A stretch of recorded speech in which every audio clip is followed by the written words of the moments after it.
Amen. Allez, Bézant Hachem, le cours de ce soir à la mémoire de François Fragy Ben Simcha de la famille Fitoussi, Bézant Hachem. Que Kadosh Baruch Hu, l'enveloppe de le Gan Eden, Mikedem, Amen. Oule Avdil, une grande réfoua chez les mains pour ma sœur Sarah, Achmona Maden, Bat Rivka, Bézant Hachem, qu'on n'entende que des bonnes nouvelles pour tous les malades d'Israël aussi. Alors, ce soir, vous savez que on est à la veille, à moins qu'il y ait un changement demain.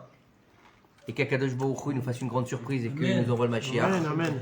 Mais on est à la veille du jeûne du 17 Tammuz, le jeûne qui va commencer sonner le glas de Yerushalayim et commencer cette période qu'on appelle Ben Hametzarim. Ben Hametzarim, la période des 3 semaines qui vont aller du 17 Tammuz à Tisha B'Av. Donc ces 3 semaines qu'on appelle vulgairement en français les semaines de Gin. D'accord ? C'est mal traduit. Parce que ce n'est pas des semaines de Gin, c'est des semaines qui ont une réalité beaucoup plus profonde, à tel point qu'on nous dit, écoutez bien ce que nous disent nos Chachamim, que comme tu vas passer les 3 semaines de Ben Hametzarim, tu passeras les 3 semaines de Rosh Hashanah jusqu'à Sukkot. Donc c'est vraiment un niveau exceptionnel. Ça fait un écho entre les Yamim Noraim et les 3 semaines qu'on va passer. C'est-à-dire que tu sais que les Yamim Noraim, les jours redoutables, qui commencent à partir de Rosh Hashanah, c'est les jours d'introspection et où tu dois faire tes shuvas. C'est exactement la même chose, les Ben Hametzarim, les jours qui vont commencer à partir du 7 Tammuz, c'est des jours où tu dois faire ton introspection. Pourquoi ? Parce que juste après ces jours-là, tu sais que le mois d'Av, il s'appelle pas Av, il s'appelle Menachem Av. Menachem, ça vient de Rachmanout, ça vient de miséricorde. Et on sait très bien qu'on finit Av et on va rentrer dans Elul.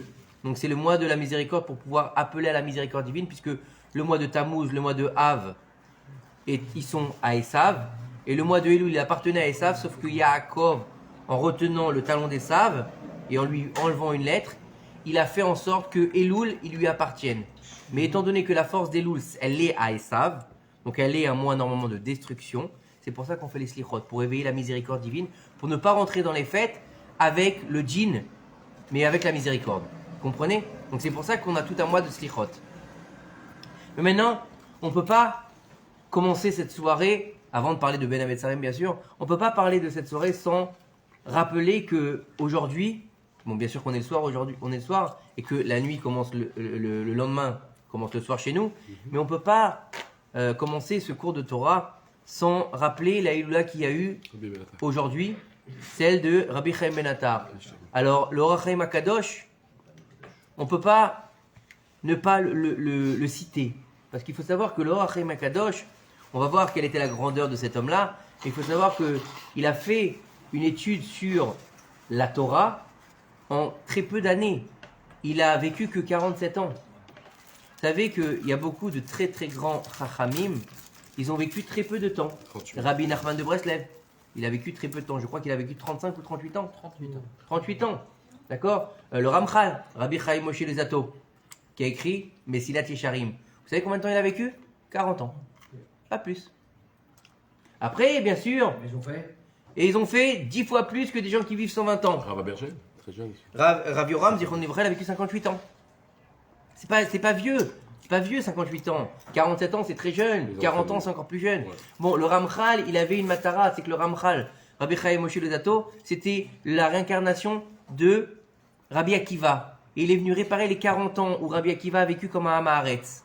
Puisque pendant 40 ans, Rabbi Akiva n'était pas du tout dans l'histoire. Il est venu faire le tikkun. C'est pour ça qu'il est enterré juste en face de lui. Vous avez déjà posé la question pourquoi le Ramchal est enterré en face de Rabbi Akiva ? C'est pour ça. Donc on a plein de inyanim comme ça. Mais Rabbi Chaim Ben Attar, on va l'appeler plus simplement le Or HaChaim HaKadosh. Vous savez que Kadosh, c'est pas tout le monde qui s'appelle Kadosh. Ou Tzadik. Chacun, quand il a un Tohar, c'est parce qu'il s'est comporté d'une certaine manière, mais on va dire dans l'excès, mais dans le bon. C'est-à-dire que Kadosh, c'est quoi ? C'est sainteté. Donc ça veut dire que le Or HaChaim, il était totalement saint. D'accord ? Au niveau de la sainteté, il y a plusieurs niveaux au niveau de la sainteté. C'est-à-dire que on pense que c'est quoi la sainteté ? C'est un Rav. Le Rav, il est saint. Et ça s'arrête là. Non. La sainteté, ça se divise en plusieurs niveaux. Il y a Kedushat HaMachshava et Kedushat HaMaasim. Kedushat HaMachshava, c'est la sainteté des pensées. Et il y a Kedushat HaMaasim, c'est la sainteté des actions. Tu peux te sanctifier dans les actes, mais avoir des mauvaises pensées. ou bien avoir des pensées qui te sautent à l'esprit. C'est-à-dire que malheureusement, tu t'es pas assez sanctifié et tu es un Choser Bitchouva. Et des fois, le passé ressurgit quand? Au moment où tu fais ta Amida. Quand? Au moment où tu vas aller au mikvé. Tu veux te tremper pour te purifier. Là, tout d'un coup, il saute la mauvaise pensée de celle à qui tu as pensé il y a 10 ans. Et ça, c'est le jeu du Yetzer Hara. Et celui qui est Kadosh, il arrive à sanctifier ses actes et sanctifier ses pensées aussi. Après, c'est un niveau aussi d'avoir la possibilité de retirer le Yetzer Hara de soi ou pas. C'est encore une autre histoire. Après, on rentre dans la Chassidoute, on rentre dans la Pnimiut Torah, savoir à quel niveau on peut extraire le Yetzer Hara de notre personne. Puisque depuis la faute originelle, où est-ce qu'il est le Yetzer Hara? Il est en nous. Avant ça, il était à l'extérieur de nous. Et donc, il faut comprendre que où est-ce qu'il est né le Or HaChaim HaKadosh? Il est né au Maroc. Beaucoup des grands tzadikim, ils sont nés bien sûr au Maroc, comme par exemple, on a eu qui? Baba Saleh, d'accord? On a eu beaucoup qui venaient du Maroc, on a eu la famille Abichatzera, on a eu beaucoup. Robert. Hein? Robert est né au Maroc? Voilà, on a un tzadik avec nous. Voilà. Il étudiait avec son grand-père, qui... Il étudiait avec son grand-père qui portait le nom de son grand-père, Chaim justement. Et attention, c'était pas n'importe qui, le Or HaChaim HaKadosh était aussi un grand érudit, mais c'est aussi un kabbaliste. Et il faut savoir qu'au jour d'aujourd'hui, pour ceux qui comprennent l'hébreu, tous les jours, il y a un rave ici en Israël qui a un groupe WhatsApp, et tous les jours, il envoie une explication de la paracha selon les enseignements du Or HaChaim HaKadosh, et tous les jours, bien sûr, une explication qui est différente. Et c'est exceptionnel. C'est exceptionnel. C'est un audio qui C'est un audio, ouais. Il est extraordinaire et tous les jours, il nous donne la paracha. On a donc du dimanche, non même pas, ça dure 5 minutes. Comment il s'appelle là? C'est un Israélien. Du dimanche, ouais, du dimanche au vendredi, on a comme ça en hébreu toute la paracha. Non, toi, je vois de qui tu parles. Toi, tu parles du Rapinto, toi. Rapinto? Toi, tu parles du Rapinto, qui est dans le 19e. Ouais. C'est pas le même. Non, lui, c'est un Israélien et toute la semaine, il va te donner la paracha selon le Or HaChaim HaKadosh. Il va te donner. Je sais plus. Je te dirai ça tout à l'heure à la fin du cours. Il est extraordinaire. Et il te donne 5 minutes extraordinaires. Il va te dire Pinchas, il va te dire ce qui s'est passé avec Pinchas, pourquoi Pinchas, mais pas seulement Pinchas. Comment dire, par exemple sur Pinchas, il va te donner ce que Pinchas il a reçu. Pourquoi Pinchas il a reçu comme ça, selon les enseignements du Or HaChaim HaKadosh. Et c'est toujours très profond. Des fois, ça dure quelques minutes. Et il va te rapporter quelque chose de très fort. Comme par exemple, il a dit que Moshe Rabbeinu, pourquoi est-ce qu'il a été puni par le Séla, le rocher? Qu'est-ce qu'il a fait? Il a tapé le rocher, c'est si grave que ça, au lieu de parler, alors que dans la paracha de... Non, mais regarde, écoute bien la différence, Robert. Dans la paracha de Béchalach, là-bas, quand ils n'avaient pas d'eau pour boire, Dieu lui a dit tape le rocher. Il lui a dit tape le rocher. Donc, quelque part, et il lui dit non. Le Or HaChaim HaKadosh, il rapporte 10 raisons. Pourquoi Moshe il a été puni à ce moment-là? Et la dernière des raisons, il dit c'est parce qu'il s'est mis en colère. Et lorsque quelqu'un se met en colère, Dieu il est plus avec lui. Puisqu'il est où? Qu'il loue au Vedavod il est comme un idolâtre. Tu comprends? Donc c'est très profond. Et bien sûr, donc Or HaChaim HaKadosh il a vécu 47 ans. À la fin de sa vie, il a décidé de monter en Israël. Et en 1742, avec un groupe de 30 disciples, un de ses disciples, c'était le Chida HaKadosh. Donc c'est pas n'importe qui, d'accord? Et il est décédé, il est niftar le 15 du mois de Tammuz, donc. Et il a fondé une yeshiva. Et vous savez qu'il s'appelle le Or HaChaim HaKadosh. Pourquoi? C'est pas son prénom. Lui, il s'appelle Rabbi Chaim Ben Attar. Donc ça n'a rien à voir avec Or HaChaim. Or HaChaim, c'est l'ouvrage qu'il a donné. C'est comme le Chafetz Chaim. Il s'appelait pas le Chafetz Chaim. C'était selon leurs ouvrages. Vous comprenez? Ils ont tellement œuvré pour la Torah, ils ont tellement sanctifié et purifié leur sens, qu'en fait ils sont devenus ce qu'ils ont écrit. Vous comprenez ou pas? C'est ça la grandeur d'un tzaddik. C'est-à-dire que le tzaddik, au lieu de rester ce qu'il est, il va devenir Or HaChaim, la lumière de la vie. Akadosh sainte. C'est quoi? C'est comme si c'était le Or HaGanuz. Ça veut dire qu'en fait, il a exactement fait ce que nous dit Shlomo HaMelech, Tov Shem Mishemen Tov. Tov Shem Mishemen Tov. Un bon nom, il est mieux qu'une bonne huile. Et c'est exactement ce qu'on va voir dans la paracha de cette semaine. Là-bas, dans la paracha de la semaine dernière de Balak, à la fin de la paracha, on ne dit pas qui est-ce qui a fait le maasé avec la Midianite. On ne dit pas à la fin de la paracha de Balak. Un homme, il a fait un maasé qui n'était pas très propre. Rabbi Yehuda Manishma. Il n'était pas très propre, mais on ne dit pas son nom. Alors que dans la parashat Pinchas, on va dire que Ish Muka Midianite, Asher Uka et Midianite, Zimri ben Salou. Celui qui a été avec la Midianite, il s'appelle Zimri ben Salou. Et en fait, il te dit le Or HaChaim HaKadosh, regarde ce qu'il te dit comment c'est profond. Il te dit, il a perdu son nom de Zimri ben Salou, qui c'était son nom de naissance, qui était son nom de Brit Mila. Il s'appelait Zimri ben Salou. Son père, il s'appelle Salou. Lui, il s'appelle Zimri. Et on dit que avant ça, on dit Ish Uka Midianite, Asher Uka Midianite. Il s'appelle plus Zimri, il s'appelle Asher Uka Midianite. C'est son Maasé qui est devenu son nom. Vous vous rendez compte qu'il a perdu son nom, le type. Voilà ce que nous dit le Or HaChaim HaKadosh.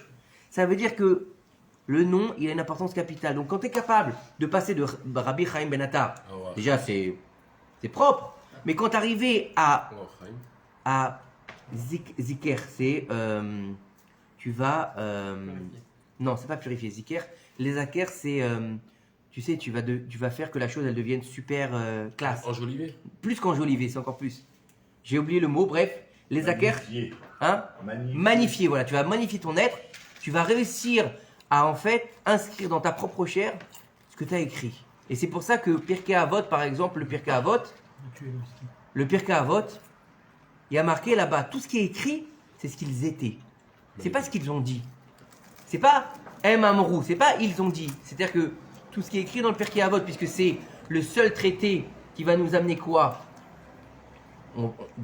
Pas des halachot, des façons de vivre.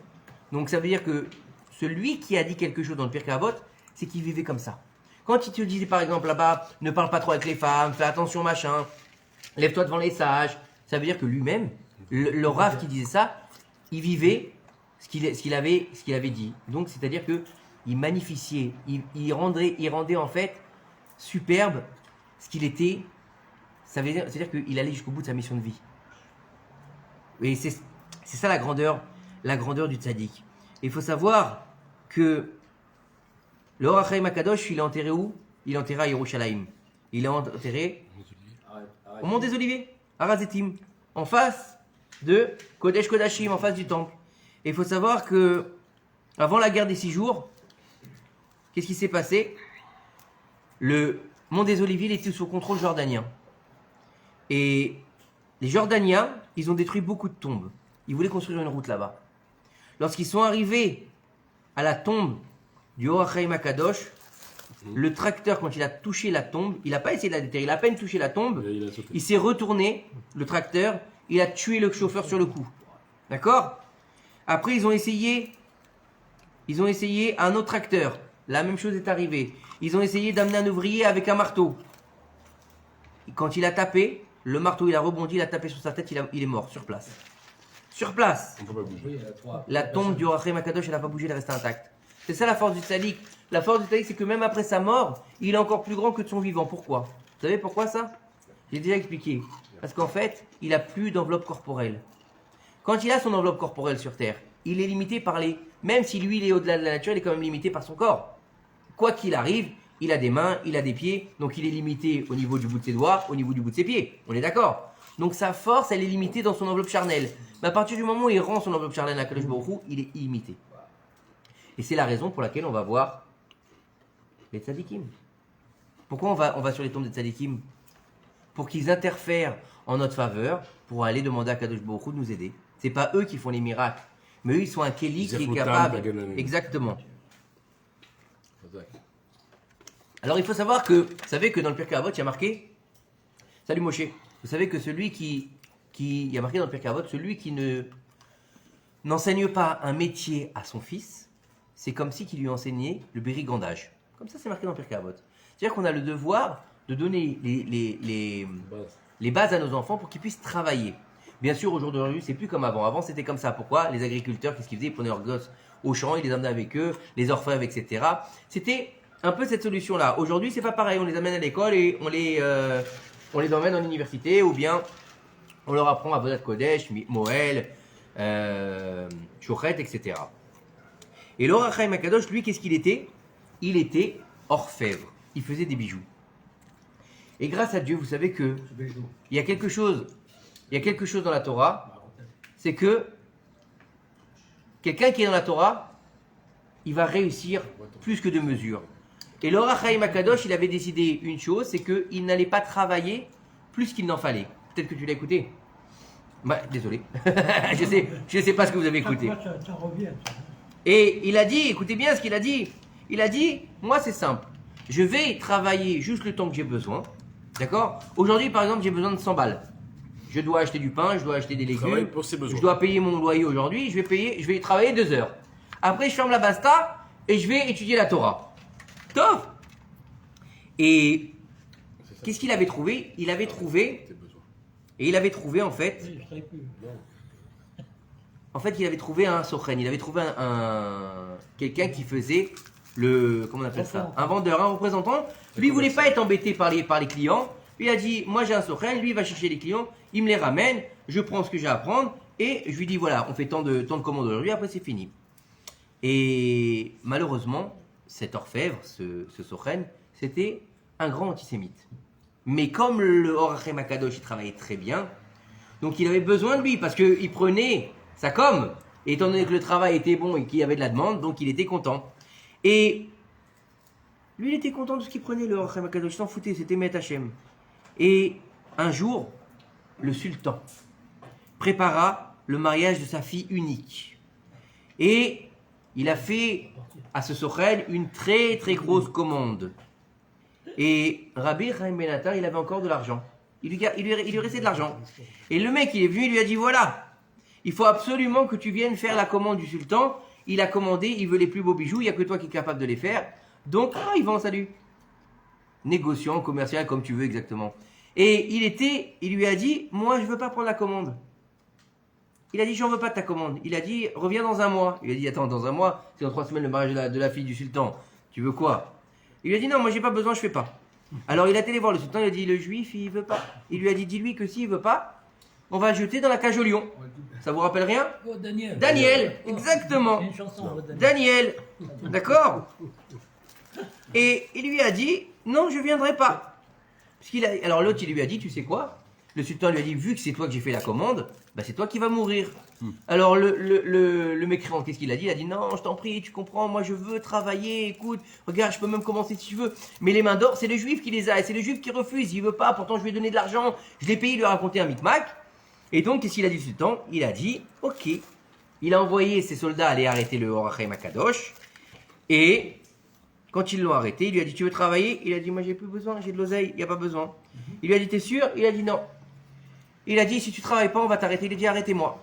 Il lui dit, je vous demande juste une chose. Laissez-moi juste le temps de prendre mon talit, mes tefilines et mon sidour. Ça, c'est un vrai juif.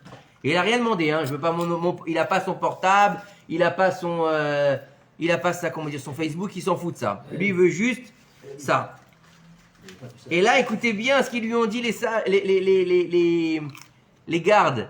Ils se sont moqués, c'était des non-juifs, donc des arabes. Ils lui ont dit, dis-moi les juifs, t'es bête ou quoi? On va te jeter dans la fosse aux lions. Tu vas enseigner la Torah aux lions et aux tigres. Et ils se sont moqués de lui. Et bon, ils ont dit, bon allez, c'est pas grave, encore un fou, qui va se faire manger avec son livre, on n'a pas de problème avec ça. Et ils ont dit, prends-le. Et ils se sont moqués de lui tout le chemin. Bien sûr, quand il est arrivé, d'accord, qu'est-ce qui se passe? Le grand sadique Or HaChaim Akadosh, il est ramené dans les villes, il est ramené dans les rues de la ville par les soldats du sultan. La peur s'installe dans le peuple d'Israël. Ils ferment leur boutique, ils ferment leur maison, ils ont peur des représailles. Vous imaginez qu'à l'époque, le problème qu'il y avait, c'est que chaque fois qu'il y avait un problème, c'était les juifs les responsables. Donc, qu'est-ce qui s'est passé? Et écoutez bien, le Or HaChaim Akadosh, il est en danger de mort. Il est en danger de mort. Et au lieu de pleurer sur son sort, ou au lieu d'être affligé, qu'est-ce qu'il fait? Il est en train de rassurer le peuple d'Israël. Il leur dit, ne vous inquiétez pas, Dieu donne, Dieu prend, il rachète, il est souvent en temps de détresse. Faites confiance à Kadosh Baruch Hu et rajoutez de la Emouna. Vous imaginez le niveau qu'il faut avoir pour dire ça? Oh, on ne peut pas mettre un peu la clim par contre parce que un petit peu dur. Hein. Un peu de clim, si c'est mieux. C'est possible. Quand ils sont arrivés au palais royal, il a été emmené au palais du sultan. On lui a mis la corde au cou. et on l'a descendu dans la fosse au lion, avec son talit, ses tefilines et son sidour. D'accord? Et lui, la seule chose qui l'intéressait pendant ça, imaginez, on va te mettre dans la fosse au lion, tu dois être en train de faire sur toi, tu dois être en train de pleurer, lui il est serein. La seule chose qui lui importe à ce moment-là, hein? Qu'est-ce qui lui importe, Jacob? Quoi? Oui, chef. Dis-moi. Que son talit, ses tefilines et son livre ne tombent pas. C'est tout ce qui lui importe. Voilà, tout ce qu'il veut, c'est que ça tombe pas. Sinon, le reste, il s'en fout. Quand il descend, il arrive en bas. Il n'y a pas un animal qui lui saute dessus. Maintenant, en général, qu'est-ce qu'il faisait? Il les affamait, normalement. Il les affamait, donc normalement, ils auraient dû lui sauter dessus. Personne, il tourne autour de lui. Bon, les gardiens ils disent, c'est pas grave, ils doivent pas avoir faim tout de suite. Ils doivent pas avoir faim, donc on va le laisser un peu attendre. C'est pas grave, on va lui laisser passer la nuit. Il laisse passer la nuit, et 3 jours après, d'accord, 3 jours après, ils viennent voir s'il est toujours, qu'est-ce qui reste du juif, d'accord. Ils ont dit ça, il y a 3 jours, ils ont dû le bouffer. Et donc, il doit rester quoi, des os, donc ils doivent avoir faim maintenant. Et il dit, ils arrivent là-bas, et là, ils sont hallucinés, les soldats. Il n'a pas un os cassé. Le rave, il est assis avec son talit, ses tefilines et son livre dans les mains, d'accord? Et les bêtes sauvages sont autour de lui, gardant le silence, comme si elles écoutaient sa voix. Elles sont en train de l'écouter. Moi, j'avais lu même une histoire qu'il y avait un des lions ou des tigres. Non, ouais, c'était un Chabad, c'est pour ça. J'avais lu une histoire il y a quelques années, la même histoire, et qui disait qu'il y avait une des bêtes qui s'était allongée par terre pour lui servir de fauteuil. Donc imaginez le niveau de force de ce tzaddik. Et bien sûr, qu'est-ce qui s'est passé à ce moment-là? Il a demandé qu'on le sorte de la cage et qu'on le libère le plus tôt possible. Et qu'est-ce qu'il a dit? Le sultan savait que les non-juifs, ils ont peut-être quelque chose de particulier, mais ils comprennent la force du tzaddik. Des fois, malheureusement, plus que le juif. Okay. Et il lui a demandé pardon, il a imploré sa miséricorde. Et il a dit, écoutez bien ce qu'il a dit le non-juif. Maintenant, je sais qu'il y a un Dieu et qu'il est le gardien d'Israël. Si ça, c'est pas un Kiddush Hashem. Et il demanda au Rachaim Akadosh de devenir son ami et de devenir son conseiller. Il lui a dit, les portes du palais seront toujours ouvertes et tu pourras venir me demander quand il y aura un problème avec la communauté juive. Et le Rachaim Akadosh, quand il est rentré, il était joyeux et il a fait en fait que tous les juifs soient joyeux pour ce qui venait de se passer, par le grand miracle qui venait de se passer. Voilà la grandeur du Rachaim Akadosh. Il est mort à l'âge de 47 ans. Il n'est pas mort, il est niftar parce qu'il n'y a pas de mort chez nous. À l'âge de 47 ans. Un samedi soir. Un samedi soir. Et il faut savoir, en 1743, il est niftar. 1743, écoutez bien. Au même moment où le Or HaChaim Akadosh, il quitte ce monde, à Mejibouj. À Mejibouj, d'accord? Donc là, on est en Israël. À Mejibouj, on est où? En Europe de l'Est. D'accord? Mejibouj, c'est où il vivait le Baal Shem Tov, à Kadosh. Pologne, en Ukraine. À ce moment-là, écoutez bien ce qu'il dit. Il est en train de se laver les mains pour la Seuda Shtishit. Il est en train de se laver les mains. Le Baal Shem Tov, il est en train de se laver les mains pour la Seuda Shtishit. Il se lave les mains et il dit à ce moment-là, la lumière de l'Orient, elle s'est éteinte. Le Saint Or HaChaim Akadosh, il a rendu son âme au Créateur. Ça s'appelle la connexion des tzadikim. Tu savais ça? Hein? Tu savais ça? Il a tout raconté, hein? T'avais déjà la bande-annonce et le film.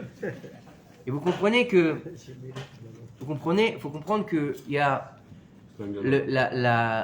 les tzadikim, non seulement ils ont un dévoilement du Or HaGanuz, ils dévoilent la lumière qui a été cachée à la création du monde, celle que Dieu a dit d'elle, Vaïhi Or, et ce fut la lumière. C'est pas la lumière qu'on voit aujourd'hui. Là, nous, ce qu'on voit, c'est la lumière des astres, qui a été créée quand? Le 4e jour. Pas le premier jour. Le premier jour, c'est la Or HaGanuz, qui se trouve où aujourd'hui? Chez les tzadikim, qui peut voir d'un bout à l'autre du monde grâce à cette lumière-là. Et vous savez qui plus est où elle se trouve? Nos sages, ils nous disent que cette lumière originelle, elle se trouve où? Dans le Sefer Torah. Quand on sait étudier la Torah dans le Sefer Torah, ce qui entoure les lettres, le blanc autour du noir, c'est le Or HaGanuz.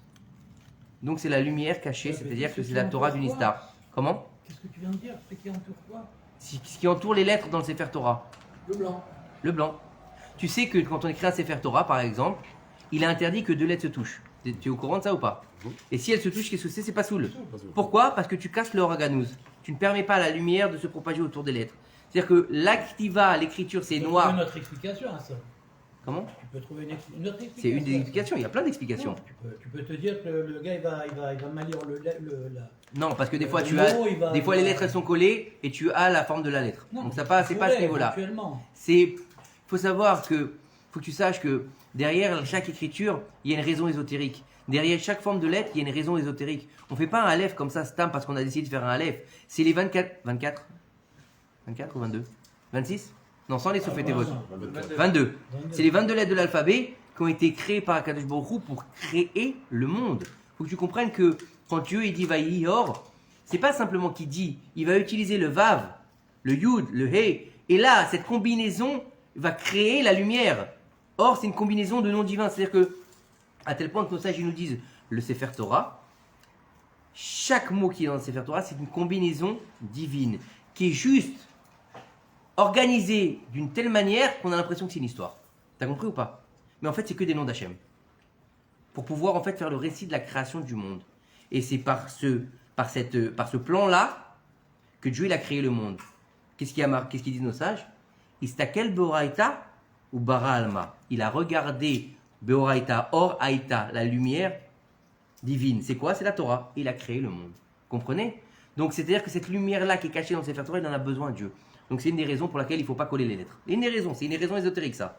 Après au niveau de la lacha, c'est interdit parce que c'est pas soul. Il y a des lachot aussi quand tu écris un Sefer Torah. Voilà. Donc ça, c'est, bah oui, la Torah nous illumine exactement. Donc il faut comprendre que, Qu'est-ce que tu veux faire en mission quoi?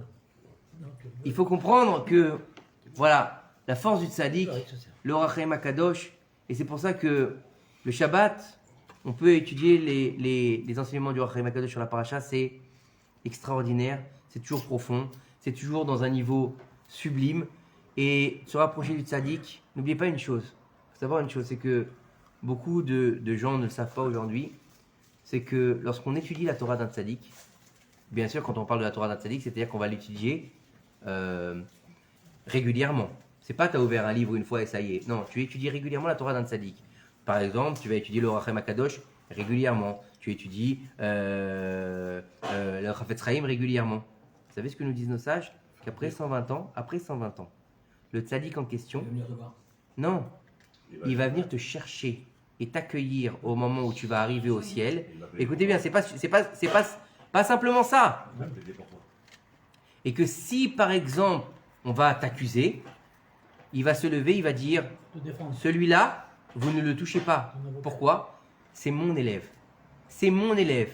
Et là, écoutez bien ce qu'ils vont dire. Regardez bien ce qu'ils vont dire. Ils vont dire au type, prouve-le. Et il va devoir dire les paroles de Torah qu'il a prises de son maître.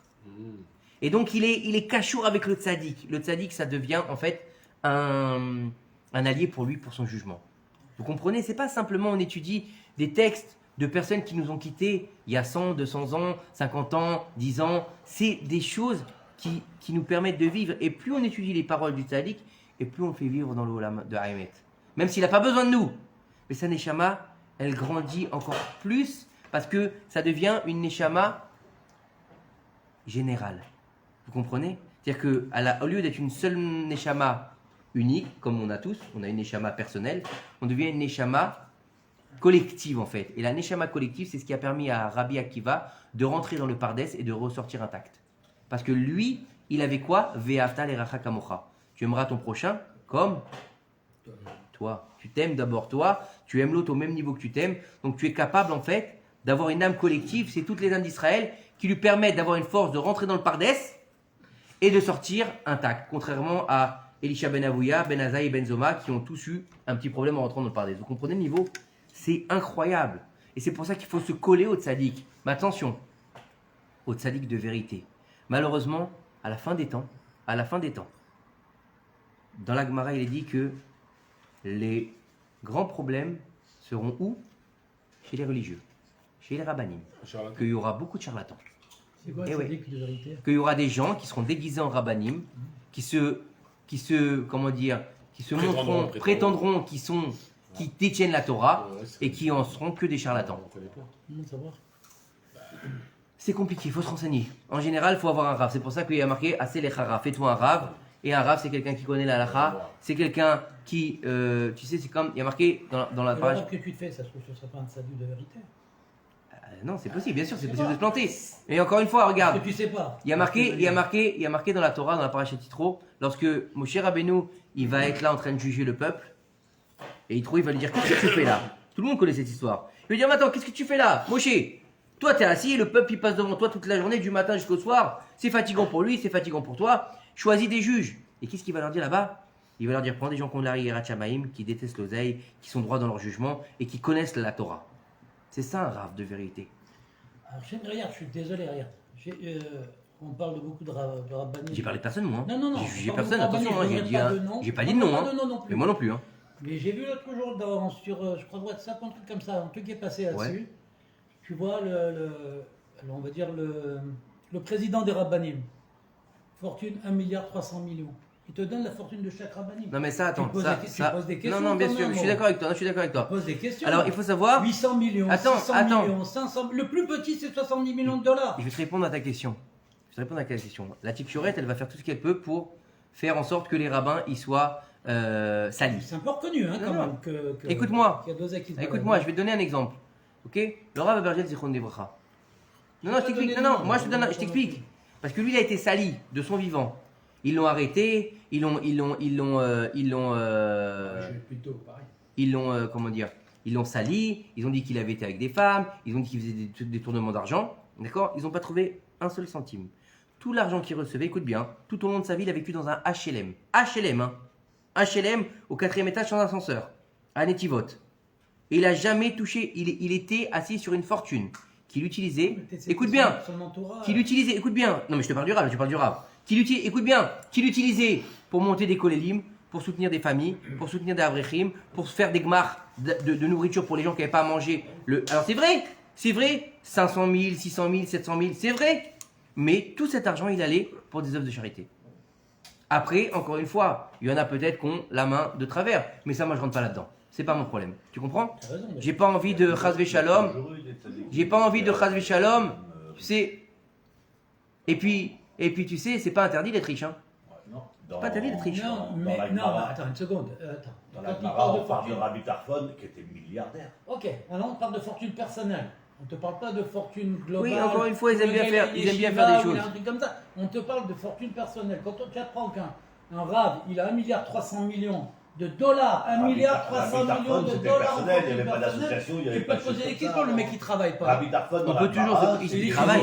Non, il étudie. Non, Qu'est-ce mais qu'il fait? Quel travail là? Ils ont un travail quand ils sont représentants. N'oublie pas une chose, c'est que par exemple, des fois, il y a certains rabbanim qui sont au Ved Medina. Ok. Donc ils sont payés par l'État. Ils sont payés par l'État. Ok.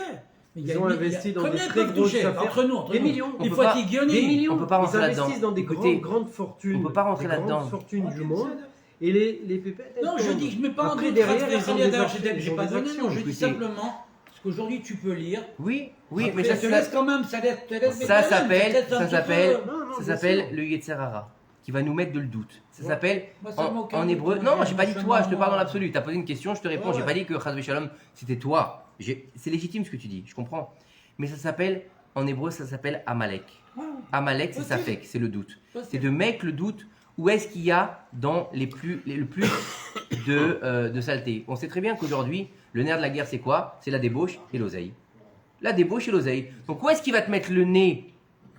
Où est-ce qu'il va te mettre le nez, le Yetzer Hara? Ah, t'as vu ce rabbin, il est riche. Ah, t'as vu ce rabbin avec des femmes. Ah, t'as vu ce rabbin, il a fait ça. Ah, t'as vu ce rabbin. Il y en a des tordus, je dis pas le contraire.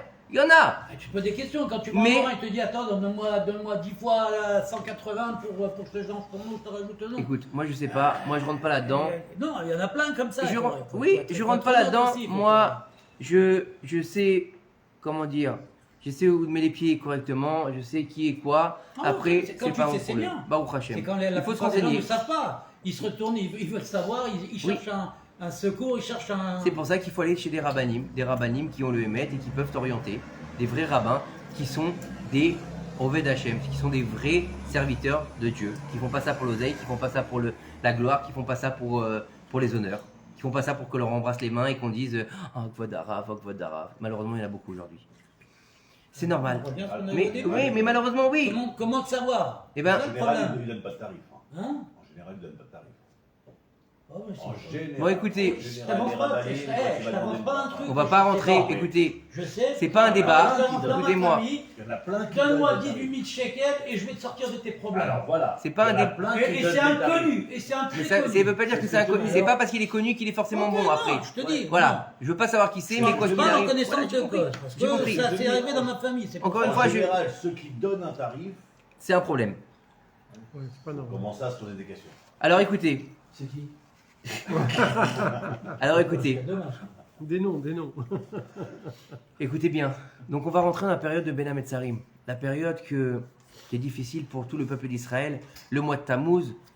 La jonction entre le mois de Tammuz, donc le mois du Sartan, le mois du cancer, on l'appelle en français. Bien sûr, c'est un cancer pour le peuple d'Israël ce mois-là, puisque c'est un mois de destruction. On rentre dans le mois d'Av qui est un mois de destruction aussi. Et on a ces 3 semaines-là qui sont difficiles. Les méduses, elles arrivent, il y a le plus d'accidents au monde. Et c'est un mois de tension et de djinn pour le peuple d'Israël. Et ici, il te dit le Rav Yoram, dans Imre Noam, il te dit, on arrive dans les mois de Ben Hametzarim. Les mois de Ben Hametzarim, c'est 3 semaines. 3 semaines entre le jeûne du 17 Tammuz et le jeûne de Tisha B'Av.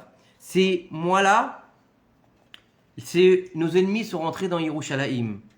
Et ils ont fait du mal au peuple d'Israël. Jusqu'au jour de Tisha B'Av, il y a eu, bien sûr, le siège de Jérusalem. Vous savez que le siège de Jérusalem, je ne sais pas si vous avez lu des choses sur le siège de Jérusalem, catastrophe. Il y a eu des malheurs qui se sont abattus. Ils mangeaient leurs enfants. Lo alenu velo la fechad, exactement ce qui est marqué dans la Torah, dans les malédictions. Dans les malédictions. Et il te dit jusqu'à la destruction du premier Beth Amikdash. Et ensuite, lorsqu'il est passé 490 ans, il a été détruit le deuxième Beth Amikdash. Entre le premier Beth Amikdash et le deuxième Beth Amikdash, 490 ans les séparent. N'oubliez pas que la grandeur... 490 ans. Entre les deux. 70 ans, on les sépare. Non, la destruction, je parle, la destruction. La destruction. Robert, la première destruction, la deuxième destruction. Mais si. 70 ans. Mais non. 410 ans. Mais non. Il a Il a été détruit le premier. Le Écoute-moi. premier Beth Amikdash, Regarde. il a duré. Non. Non, Le premier Beth Amikdash, il a duré combien de temps? 400 et plus de 400 ans. Ok. Il a été détruit. Entre le premier et le deuxième. 70 ans. 70, ah ouais. La destruction du deuxième Beth Amikdash, 410 ans. le deuxième. elle a lieu 490 ans après. D'accord 480, non 490. Arba Meod Vetishim Shana, c'est marqué ici. Je me suis pas trompé cette fois, j'ai lu. D'accord? Alors ne m'en voulez pas. Il faut savoir que la différence entre le premier Beth Amikdash et le deuxième Beth Amikdash, c'est plus du tout le même niveau. Il faut comprendre que on est dans quelque chose qui n'a absolument rien à voir. Bien qu'il était exceptionnellement beau, le deuxième Beth Amikdash encore plus beau que le premier. Vous saviez ça ou pas? Hérode, le mécréant, a fait en sorte que le Beth Amikdash, quand on le regardait, le deuxième, pas celui de Shlomo Amelech, le deuxième Beth Amikdash, il ressemblait, quand on le regardait, on avait l'impression de voir la mer. Il avait recouvert de granit ou de marbre blanc et bleu. Il était exceptionnel. Il voulait le recouvrir d'or, tout entier. Et les sages, ils lui ont dit, ne le fais pas ça, il est très beau comme ça. Il était encore plus beau, mais là-bas, il manquait l'étape de la loi. Il manquait la Shekhinah. Il faut savoir que dans le premier Beth Amikdash, il y a eu très peu de Kohanim Gdolim. Pourquoi? Parce que c'était des vrais. Dans le deuxième Beth Amikdash, les Kohanim Gdolim, ils achetaient leur Keuna. Mais regardez la folie qu'ils avaient quand même, les enfants d'Israël à ce moment-là, ce qui est un drame. Tu sais que quand tu es Kohen Gadol, lorsque tu vas rentrer dans le Kodesh HaKodashim le jour de Yom Kippour, si tu as une seule pensée de travers, tu meurs sur place. Pour avoir le standing d'être le VIP de l'année, ils étaient capables de mettre leur vie en danger. Et la plupart des Kohanim Gdolim du deuxième temple, ils mouraient à Yom Kippour. Tous les années, ils changeaient. Parce qu'ils avaient acheté leur titre de Kohen Gadol. C'est un truc de malade quand même. On nous dit aussi que, j'avais lu des... La gava. La gava. La gava. La gava. Par gava, ils ont perdu... Ils ont perdu... Ils sont prêts à mourir par gava. Mais vous vous rendez compte? Mais aujourd'hui, encore aujourd'hui, c'est pareil. On est prêt à perdre sa famille pour la gava. On est prêt à perdre son travail pour la gava. Oh, comment il me parle celui-là, ce patron-là. Oh, tu l'as vu mon mari, comment il me parle. De quoi tu me parles? Moi aussi, je travaille. Je divorce. Hein? Allez, je divorce. Moi aussi, je travaille. Je peux m'assumer toute seule. J'ai plus besoin de toi. On n'est plus comme ta grand-mère. Hein? On l'a jamais entendu, celle-là. Pareil pour les maris. Quoi, tu crois que j'ai besoin de toi pour repasser mes chemises? Je vais prendre la femme de ménage. Qui va faire à manger, ben, il y a des malottes ramottes. Mais par la gava, tu perds ta vie. Oh, tu vois pas le patron, qu'est-ce qu'il fait? Ben, tu peux avoir un minimum d'akaratatov parce que quand même, ce patron, il est le tsinor qui te permet d'avoir ta parnassa. C'est vrai que c'est pas lui qui te donne la parnassa, c'est Akadosh Baruch Hu. Mais, par son intermédiaire. Et un peu d'akaratatov. Oh, donne-moi. Non. Ah, mais tu vois pas, moi. Tu sais quoi? Ferme-la. Et malheureusement, aujourd'hui, on ne sait pas la fermer. Et c'est pour ça qu'il s'appelle les Yemé Ben Ametzarim. Et pourquoi? Parce que dans la Megillat Echa, il est marqué Kol Rotfea Asigua Ben Ametzarim. Ça vient de la Parashat Echa. Vous savez c'est quoi la Parashat Echa? C'est la Parasha. Pas la Parasha, pardon. La Megillat Echa, c'est la Megillah des Lamentations. C'est celle qu'on va dire, justement, à Tisha B'Av, où on va apprendre que Jérusalem qui pleure sur son sort. Elle est horrible. Vous avez lu la traduction ou pas d'Echa? Vous avez jamais lu la traduction? Moi, j'ai lu une fois pour comprendre un petit peu le sens, parce que Echa, elle est dure, c'est difficile à comprendre en hébreu. Même si on comprend bien l'hébreu, des fois, il y a quelque chose que tu veux comprendre mieux, tu vois. Alors, donc, tu dis avec ta langue maternelle. Vous vous rendez compte? Il y a marqué là-bas, Jérusalem, elle dit, ils ont fait de moi une prostituée. Ils m'ont vendue comme une esclave pour avoir de l'argent. Ils m'ont traîné comme une traînée, justement. Waouh! C'est Jérusalem qui parle. Vous vous rendez compte? Elle vit cette Jérusalem. C'est pas simplement que c'est une ville parmi tant d'autres. C'est la prunelle des yeux d'Akadosh Baruch Hu. À tel point qu'on nous dit que la Shrina n'a jamais quitté le mur des lamentations. Jamais. Même après le Khurban, la Shrina n'a jamais quitté le mur des lamentations. Mais on ne se lamente pas là-bas. C'est une mauvaise traduction. Kotel Amaravi. Marav, c'est quoi en hébreu? Est. C'est le mur de l'Est, c'est pas le mur des lamentations. Parce qu'on a dit on avait été faire les lamentations là-bas. Non, c'est l'endroit où il va être reconstruit le Beth Amikdash. C'est même pas un mur du Beth Amikdash, un mur extérieur qui a été construit par les pauvres. Ça n'a rien à voir. Ça n'a rien à voir. C'est l'humilité des pauvres qui a donné au fait que ce mur il tienne encore aujourd'hui. Vous vous rendez compte? C'est incroyable. Donc on vient de parler de Gava. L'humilité l'a permis de faire tenir ce mur-là. C'est extraordinaire. Et il te dit ici, n'oubliez pas une chose. Pourquoi c'est un moment encore plus grave aussi, Ben Ametzarim, et plus dangereux pour le peuple d'Israël? Parce que c'est le moment des vacances des kolélim et des yeshivot. Donc lorsqu'ils sont en vacances, il y a moins de Torah. Donc étant donné qu'il y a moins de Torah dans le monde, eh ben, il y a plus de Yetzer Hara. Donc s'il y a plus de Yetzer Hara, il y a plus de fautes. S'il y a plus de fautes, il y a plus d'accusateurs. S'il y a plus d'accusateurs, il y a plus de problèmes. Vous comprenez? Il y a plus de lois à nous comme aujourd'hui, que Kadosh Baruch Hu donne la réfoua chez à toutes les personnes qui sont tombées dans l'attentat à Tel Aviv. Il y a un attentat aujourd'hui à Tel Aviv. Donc Kadosh Baruch Hu leur donne la réfoua chez C'est pélé de voir comment ça se passe. La Torah elle descend et sa vie se relève. Akol kol Yaakov ayadei midesav. Il lui a dit Yitzhak à son fils, quand tu seras en bas, et sa vie sera en haut. Quand tu seras en haut, il sera en bas. Mais regardez comment on vit ça tous les jours. Regardez comment on vit ça encore hier ou avant-hier. Il y a une juive gaucho qui a insulté un Chabad parce qu'il mettait les tefilines à des jeunes hommes à Tel Aviv. Elle l'a insulté en lui. C'est fou, on est en Israël. Ki benima. En France, on ne faisait pas ça. Les policiers te prenaient en photo. Ils poussaient les gens pour qu'on ne te dérange pas. Et ici, on insulte les gens. Hashem ishmor v'yirachem. On continue. Et donc, c'est un moment de tsar, c'est un moment de havelout. C'est un moment de galoute. C'est un moment de galoute. N'oubliez pas encore une chose, et ça, il faut le répéter. On a l'impression qu'on n'est plus en galoute parce qu'on vit en Israël. On est dans une grande galoute. Regardez autour de vous ce qui se passe dans les rues de Tel Aviv, dans les rues de Jérusalem. On est en galoute. Non, on est en galoute. Quand on est capable de faire la marche des fiertés à Jérusalem même et qu'on est orgueilleux, on a de l'orgueil. Ah, regardez-nous. Nous, on fait la marche des fiertés à Jérusalem. Mais crève. Pourquoi tu vas pas faire ça à la Mecque? Pourquoi tu fais pas faire ça va faire ça à la Mecque. Et le paradoxe, Tu vas te faire couper c'est en que deux. La personne qui a critiqué ça, qui a insulté pendant des années, c'est elle qui est devenue le gardien de cette. De cette. Erev Rav. C'est fou. Erev Rav. C'est fou.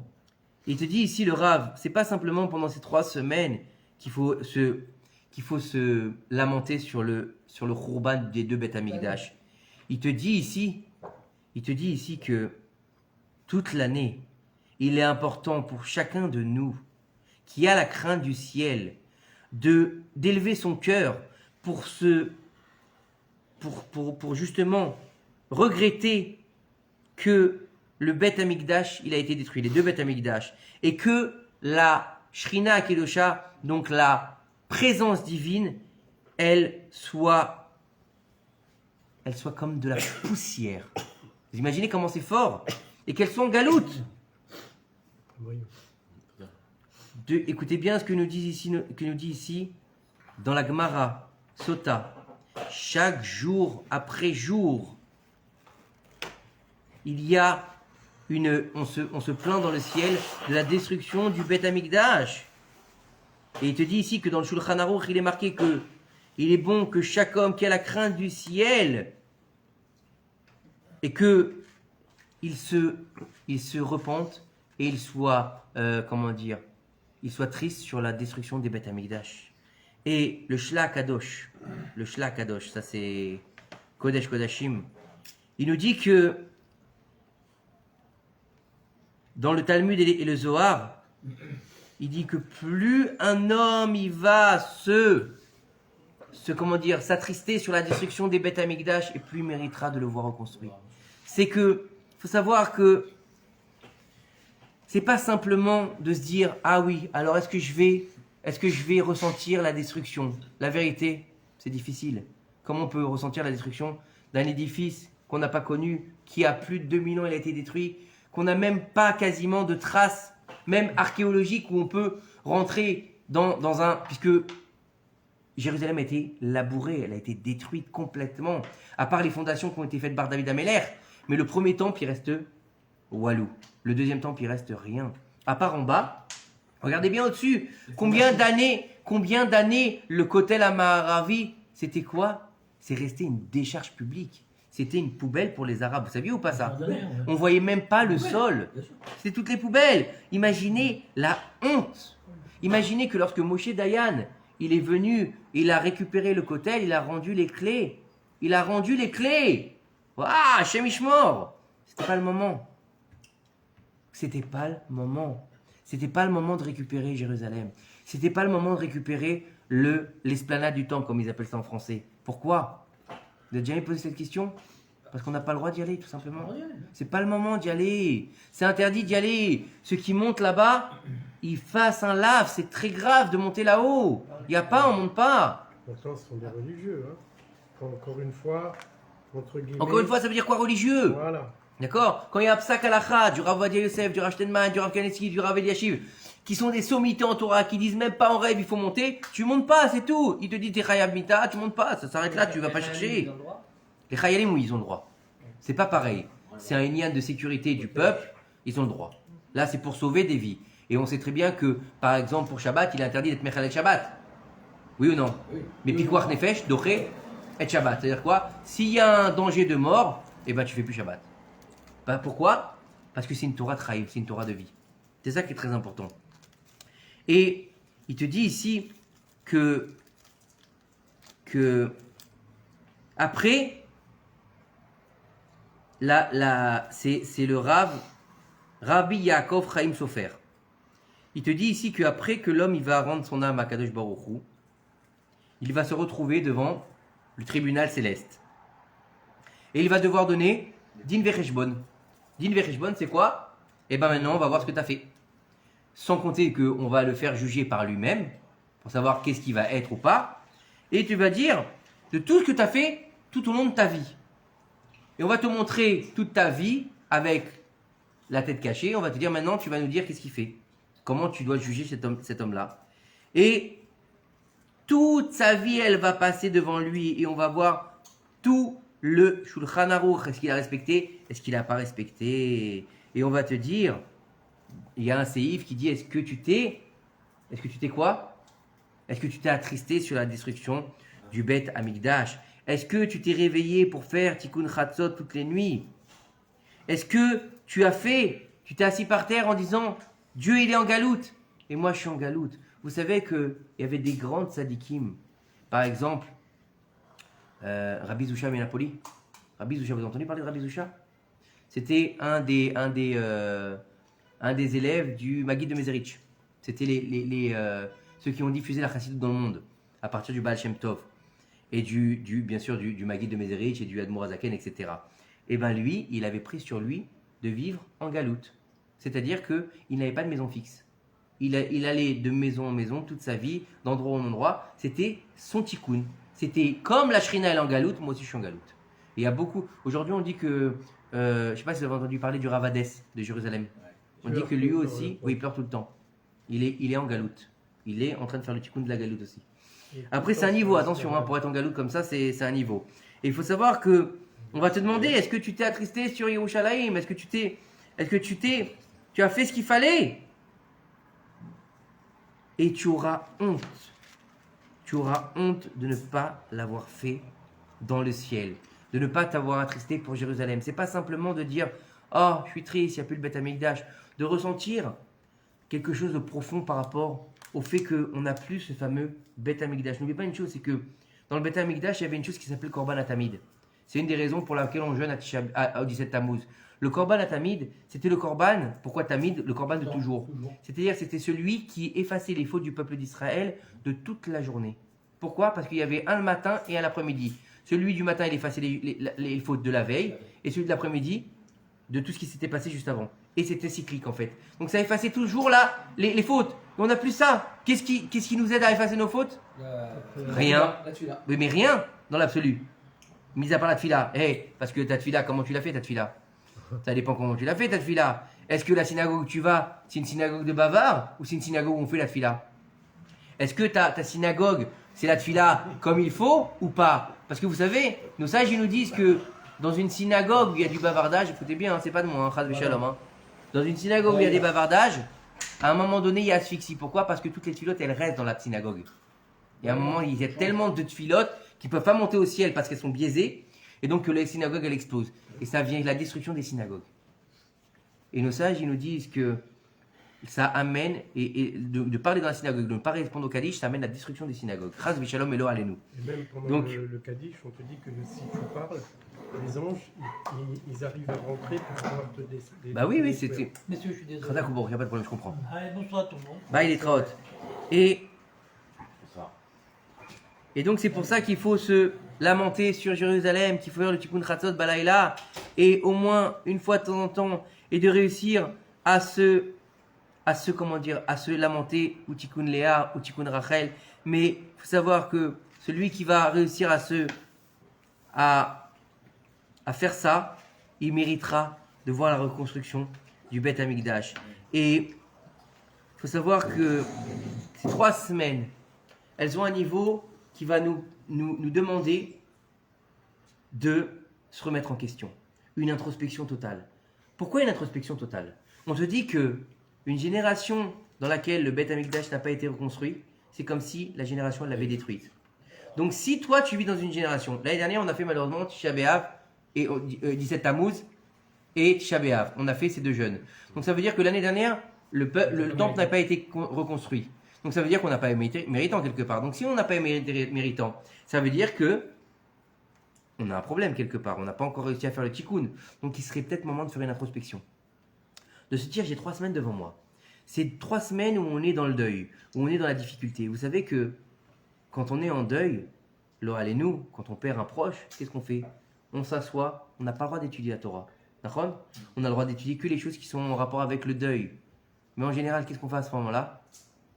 On pense au mort. Et on pense à quoi? On pense à ce qu'il a fait, ce qu'il a été. Ce qu'il a été. Et si c'est quelqu'un qui n'a pas été bécédaire, qu'est-ce que tu vas apprendre de lui? C'est pour ça qu'à tel point que nos sages nous disent fais très attention quand tu vas faire une levaya et que tu vas commencer à dire des choses sur le mort. Pourquoi? Parce que si tu commences à mentir, oui, c'était comme ça, il était comme ça, c'est un grand sadique, il faisait des mitzvot, il faisait ça. Et maintenant, celui-là, c'était un rat, c'était un type qui se levait jamais pour la synagogue et machin. Les anges noirs, ils vont l'attraper et ils vont le déchirer. C'est du mensonge. Attention, et là, on est dans le monde de la vérité.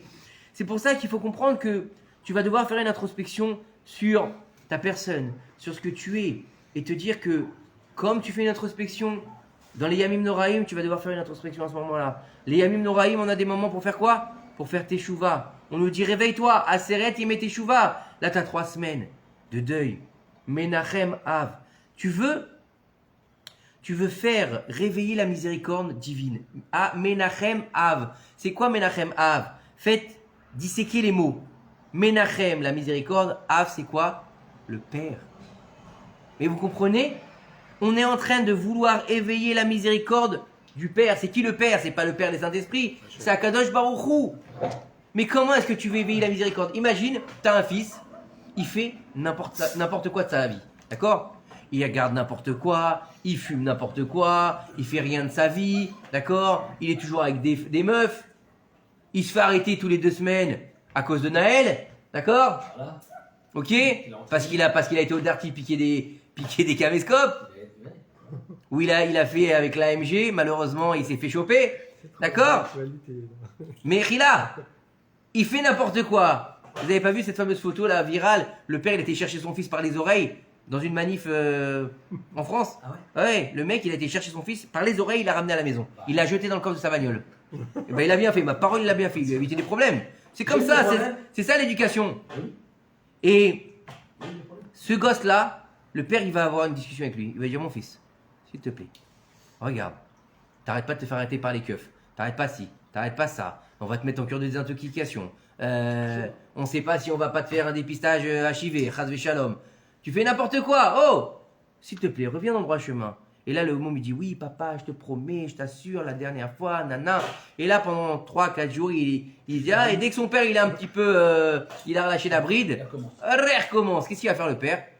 1 fois, 2 fois, 3 fois, au bout d'un moment il va lui mettre une tannée. Hein, aujourd'hui, non, on n'a pas le droit aujourd'hui de mettre des tannées. Aujourd'hui, c'est François Zolto. On doit éduquer en parlant. Comment ils appellent ça? L'éducation, je sais plus comment ils appellent ça. Émotionnelle ou là, je sais pas quoi. Ils sont tous émotionnels. On en a fait des handicapés mentaux. C'est ça, malheureusement, dans notre génération. Et il faut comprendre que si le fils, il n'arrête pas, au bout d'un moment, il va prendre une tannée. Et pareil avec Akadosh Baruch Hu. Il va le dire 1 fois, 2 fois, 3 fois. Ça détruit le Beth Amikdash. Et si on n'est pas capable de faire le tikkun, vous vous rendez compte quand même, non mais il faut comprendre une chose, c'est que premier Beth Amikdash, 3 fautes majeures. La débauche, le meurtre et l'idolâtrie. 70 ans après, ils rentrent. 70 ans après, ils ont fini. Ça veut dire qu'ils ont fait le tikkun des 3 fautes les plus graves. Qu'on te dit, nos chachamim te disent, tu dois te laisser tuer plutôt que de faire ces fautes. On te dit, mange du cochon. Mange du cochon, ou je te tue, tu manges ton cochon. C'est pas grave. Tu manges ton cochon mais tu restes en vie. Ok? Bon bah, faut pas prendre les... Oh, on m'a menacé, je vais aller manger un cochon ou un plateau de crustacés. Oh là là! Il le mangera quand tu auras mâché. Ouais, il sera caché au Mashiach. Oh là là, mon voisin m'a dit mange le cochon ou je te tue. Je vais aller manger le cochon avec lui. Non, on ne parle pas de ça. Par contre, si on te dit tue cet homme ou je te tue, Chas Shalom, tu dois te laisser tuer. Et là, après 70 ans, ils reviennent, ils reconstruisent. Et vous savez que tout le monde pense que le deuxième Beth Amikdash, au début, il était waouh, ils ont reconstruit le Beth Amikdash. C'est une cabane. Ils ont fait les moyens du bord. C'était un truc improvisoire. Quand ils sont venus avec Ezra et Nehemia après les 70 ans d'exil, vous savez que la plupart des Juifs, ils sont restés à Babel. Ils sont restés à Babel. Vous savez quoi? Mais faut qu'on ouvre les yeux et qu'on arrive à lire entre les lignes. Tout ce qu'on a vécu après la destruction, on est en train de la revivre aujourd'hui. Qu'est-ce que vous dites? Vous dites à un Français ou un mec aux États-Unis, fais ton alia, qu'est-ce qu'il va te dire? Il y a une situation là-bas? Non. Et je reste en galoute. Les écoles? Je reste en galoute. Oui ou non? Oui ou non? Combien les congés payés en Israël? 12 jours à l'année. Quoi? Mais moi j'ai 5 semaines de congés payés. Comment je vais faire pour partir en vacances? Vacances, ça n'existe pas en Israël. et la CAF, ça n'existe pas en Israël. Et les paniers trucs, ça n'existe pas. Ah, voilà. Et comment ça s'appelle là? Comment ils appellent ça le truc pour se faire soigner là? Les mutuelles. La non, non, pas le RMI là. Non, vous savez, il y a un truc là. La CMU, la CMU. La CMU. La CMU, ça n'existe pas en Israël. Ah bah je vais rester en France. Oui ou non? Je suis bien. Pourquoi tu veux que je me casse la tête? Pourquoi tu veux que je vienne m'embêter? Mais oui, bah exactement pareil à l'époque de la reconstruction du deuxième temple. Ils sont restés en Israël, à Bavel, beaucoup. Ils sont venus, ils sont rentrés avec Ezra et Nehemia. Ils ont du mal. Jusqu'à que vienne ce fameux Hérode, qui était un rachat. Mais il faut comprendre que la sainteté du premier Beth Amikdash, on n'a pas simplement perdu un édifice. On a perdu le Korban Atamid, on a perdu le Aaron HaKodesh, on a perdu l'Aaron HaKodesh, on ne sait plus où il est le Aaron HaKodesh aujourd'hui. Et avec le deuxième temple, on ne sait plus où il est la Menorah qui illuminait le monde. Vous savez que non seulement nous on a perdu, mais les nations du monde elles ont perdu aussi. Vous savez qu'à Sukkot, on faisait 70 korbanot pour les 70 nations du monde, vous savez ça ou pas? Et il y avait à l'époque romaine, donc le deuxième temple, quand ils ont conquis Jérusalem, et pendant un moment, il y avait la régence de Rome. Donc il laissait faire les choses tant qu'il n'y avait pas de révolte. Et il est rapporté, je crois que c'est Flavius Joseph qui rapporte ça, au nom d'un soldat romain. Au nom d'un soldat romain. Et le soldat romain, lui-même, un gars, il disait, si on pouvait, on mettrait des lances devant les portes de Jérusalem pour garder nous-mêmes Jérusalem. Pendant qu'on entend qu'il prie pour nous. Parce qu'on est les prophètes du monde. On est ceux qui représentent le divin sur terre. On est ceux qui doivent représenter les nations du monde. On n'est pas là pour être mieux, on est là pour être différent. On est la tête. On est la tête et eux sont les bras, le cou, le torse. C'est ça le monde. Naaseh Adam Betsalmenu Kilmotenu. Faisons l'homme à notre image. L'homme. Et le juif, il a été choisi parmi l'homme pour être la tête. C'est ça la différence. Et aujourd'hui, vous savez où on se trouve? Vous savez c'est quoi les Neshamot d'aujourd'hui? Aujourd'hui, ça s'appelle Igvete de Meshiché. C'est quoi Igvete de Meshiché? Ekev. C'est quoi Ekev? Traduisez. Talon. Un talon. Le talon du Mashiach. Vous savez où ça se trouve le talon? Ouais, dis-moi. Ah oui, le pied. Le pied. Mais où le pied? En dessous le pied. C'est le- l'endroit le plus bas du corps. Toutes les Neshamot de la dernière génération, celles qui s'appellent le talon du Mashiach, c'est les Neshamot qui étaient dans le talon d'Adam Arishon. Donc on est là, on vient de là. Et on n'est pas du tout des Neshamot purs, sauf celle de Mashiach. Et Mashiach, c'est qui? C'est Moshe Rabbeinu. Il va s'habiller en Mashiach. C'est la même Neshama de Moshe Rabbeinu qui est le Mashiach, le premier Mashiach, qui va revenir, sauf que cette fois-ci, il revient différemment. Comment il revient? Regardez bien tout ce qui se passe en ce moment dans les parachiotes. Moshe, qu'est-ce qui se passe? Il ne rentre pas en Eretz Israël.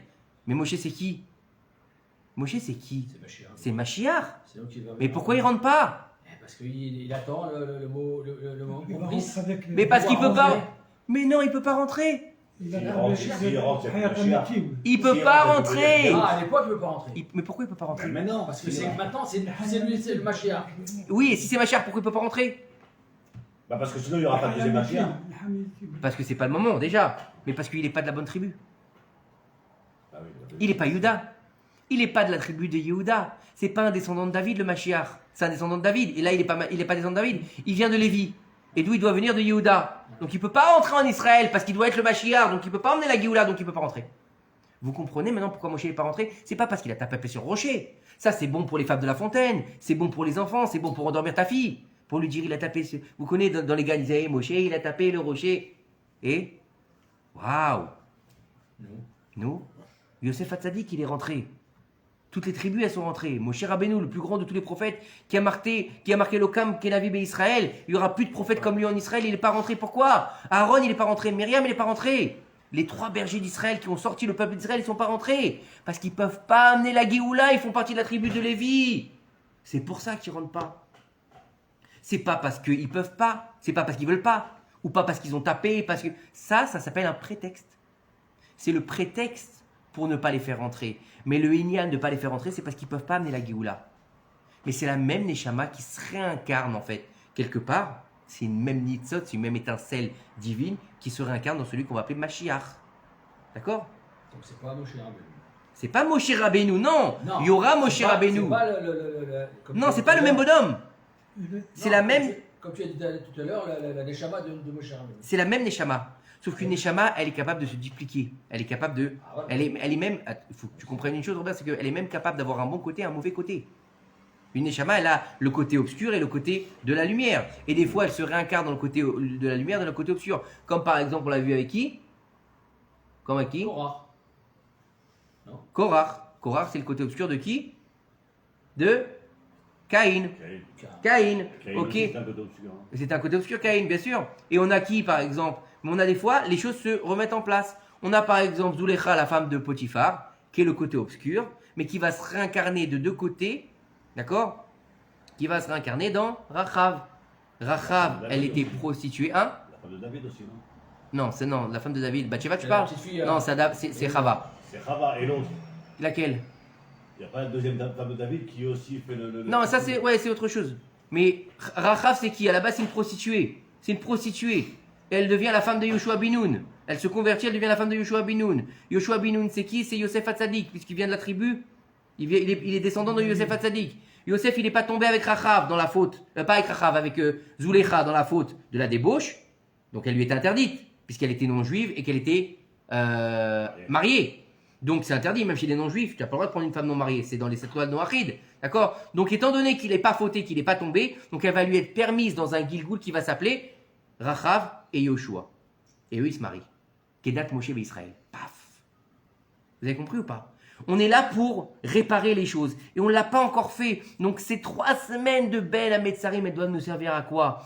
Elles doivent nous servir à prendre conscience de la réparation de quoi? De la faute par laquelle le deuxième Beth Amikdash, il a été détruit. Puisqu'on n'est pas encore fait la réparation du deuxième. Le premier, ils ont fait la réparation, oui ou non? C'est obligatoire qu'ils devaient détruire les deux Beth Amikdash. Pour que le troisième, il arrive. Ah, oui, Bien sûr. Hachem, il vient- Bien sûr, parce que le troisième était obligé de venir. Parce qu'on dit comme en français, on dit jamais 203. D'accord? C'est pas ça, c'est que tant qu'il n'est pas divin, il ne peut pas rester. La seule chose qui peut rester, c'est ce qui est divin. Ce qui est humain, on voit bien qu'il y a une deadline. On voit bien tout ce qui est divin, tout ce qui est humain, Non. à un moment donné, ça Ça va. ça meurt. Mais tout ce qui est divin, ça ne meurt pas. Je veux dire, il n'y a pas de... Moi, j'aime bien quand on dit, après les 6000 ans, l'apocalypse, tout va brûler, tout va... Ça, c'est bien chez les sectes, ils disent ça. Oui. Ouais, pour faire des adeptes, ceux qui se suicident avec... la secte Moon, là, qui se sont suicidés avec leur Nike. Ça, c'est bien pour eux. Comment dire, ceux-là qui font des films, là, comment ils s'appellent là, aux États-Unis. Là, Tom Cruise, il fait partie de... je sais pas comment il s'appelle. La scientologie. La scientologie, c'est bien pour eux ça, mais pour nous, il n'y a pas. Il n'y a pas, puisqu'il y a l'Olam Haba. L'Olam Haba, c'est la vie après la mort. Parce qu'on doit mourir pour revivre. Donc il n'y a pas tout ça. Il n'y a pas de fin, puisque le monde, il est divin.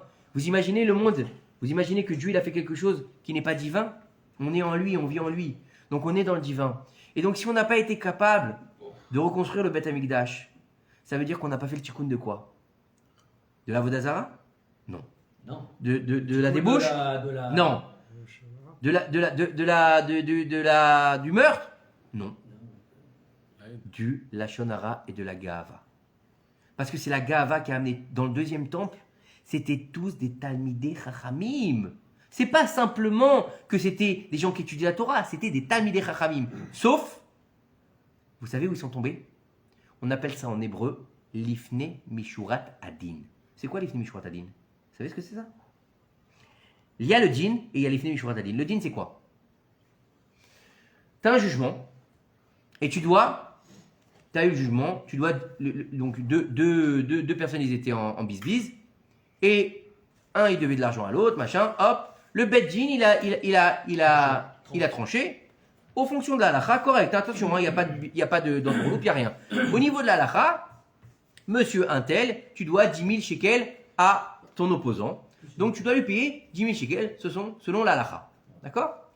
Alors toi, qui dois les 10 000 shekels, tu vas aller voir le deuxième et tu lui dis, écoute, regarde, je suis très embêté, c'est très difficile aujourd'hui, les affaires ne marchent pas forcément, est-ce que tu peux m'échelonner les paiements? L'autre, il est dans son droit, il peut te dire, je veux mon oseille, tu me dois mon oseille, tu as 2-3 jours, 10 jours pour me payer en fonction du din qui a été donné. D'accord? Nachon, vous êtes d'accord avec moi? Est-ce qu'il est dans son droit? Est-ce qu'il est dans le djinn? Est-ce qu'il fait une avéra? Non. Il ne fait pas l'avéra. Maintenant, s'il lui dit ça, il est dans le djinn. Flac! Et le djinn, on sait très bien que, comme toi, tu te comportes en bas, on te comporte avec toi en haut. Donc, si toi, tu mets le couperet, en haut, on va te mettre le couperet. Maintenant, si tu dis, écoute, Baba Aziz, c'est vrai que tu me les dois, mais je comprends. T'as des enfants, t'as des frovos, t'as des machins. C'est quoi, rembourse-moi comme tu peux. Comme tu peux. Regarde, juste une chose. Je vais pas te courir après. Quand tu peux, tu me rembourses. Mais rembourse-moi, s'il te plaît. D'accord? Voilà, je t'en parle plus. Au revoir et merci. Ça s'appelle l'Ifnei Mishurat Adin. Mais à l'époque du deuxième temple, c'était le djinn. Flac, comme ça et barre comme ça. Comme ça et barre comme ça. Les Talmidei Chachamim, quand il a fait la honte à Kamsa, ou barre comme ça, je me souviens, à Kamsa. À Kamsa ou barre comme ça? Il lui a fait la honte. À barre comme ça? Ouais, bon. Bon, il lui a fait la honte. Personne n'a ouvert la bouche. Ils auraient dû lui dire, attends, comment tu lui fais la honte? Ça se fait pas. Chas Veshalom, lui fait pas la honte. Et vous savez que, on dit que Kamsa et Bar Kamsa, c'était un père et un fils. Bah oui, Bar, c'est quoi? C'est fils. C'est le fils de Kamsa. Pas comme ça, non? Comme ça. Donc on est dans une histoire terrible. Vous vous rendez compte que par cette affliction et ces problèmes de bouche, il a été rendre inapte comment dire, le sacrifice de César. Où ça? Où est-ce qu'il lui a fait un moum? Où est-ce qu'il lui a fait le défaut dans l'histoire de Kamsa? Je crois, la bouche. À la bouche. Il a montré que le problème de la génération, c'était la bouche. On n'a pas été capable de faire cette réparation-là. Alors où on va? Où on va? Qui on est? Et qui plus est aujourd'hui, ça s'est transformé avec les réseaux sociaux. Maintenant, c'est même plus la bouche, c'est la bouche, mais c'est aussi l'écriture. Et c'est aussi les vidéos. C'est viral, comme on dit aujourd'hui. C'est viral. Ah, c'est marrant, tiens, de voir un mec, machin, ou de faire du mal à un enfant sur les réseaux, ou bien... Hachem, je m'en vais Rachem. Tu sais pas ce que tu peux faire. Ah, ce rave-là, tu sais, il est pas comme ça, ce rave-là. Ah ouais, mais celui-là, il parle beaucoup avec les femmes sur les réseaux sociaux. T'as détruit une famille. Pourquoi tu t'es pas tu? Ah, celle-là, elle est un peu légère. Elle est un peu légère, celle-là. Ah, bah mince, son mari il a appris qu'elle l'avait trompé. Eh ben, il est obligé de la divorcer. Obligé. Ah, t'as détruit une famille. Ça peut être bien aussi. De quoi? Que le mec maintenant il sait que. Non, mais des fois oui, des fois non, ça dépend du niveau. Quand on parle comme ça, on pense pas aux petits enfants. Et on pense pas à tout ce que ça engendre. On pense pas à tout ce que ça engendre. Bah, c'est pas grave, j'ai mis un post et c'est pas la fin du monde. Eh ben, c'est pas la fin du monde si justement tu es en train de détruire le monde par tes paroles sur Facebook, sur YouTube, sur YouTube c'est des vidéos plus, mais sur Facebook, sur Insta, sur TikTok. Combien d'enfants, le Allénou, ils sont devenus paralysés après des bêtises sur TikTok. Combien d'enfants ils sont morts à cause de, comment ils appellent ça, les trucs sur TikTok là, les challenges. Combien de couples ont été détruits à cause d'un mot sur Facebook? Combien de gens ils se sont suicidés? Hachem Ishmor Ve'irachem. Quand est-ce qu'on va être enfin prêt à faire le tikkun? Aujourd'hui, c'est terrible. Vous savez quoi? D'entendre ah ouais, mais les Chabad, ah bah franchement, c'est pas vraiment des juifs. Quoi? Mais de quel droit tu dis ça? Ah ouais, mais les Breslev, franchement, ils sont un peu barrés. Hein. Tu les vois, ceux-là, ils dansent dans la rue. Ils doivent être sous extra, à mon avis. Mais tu connais la Torah de Rabbi Nachman de Breslev avant de parler comme ça? Est-ce que tu connais la Torah de Yad Mourazakan avant de parler comme ça? Tu sais c'était qui le Rabbi de Lubavitch? Tu sais c'était qui le Baal Shem Tov? Tu sais c'était qui le Rav Kadouri pour parler de ses adeptes? Tu sais c'était qui? Oh ouais, mes Koubal à 2 balles. Oh! Réagis! De quel droit tu parles?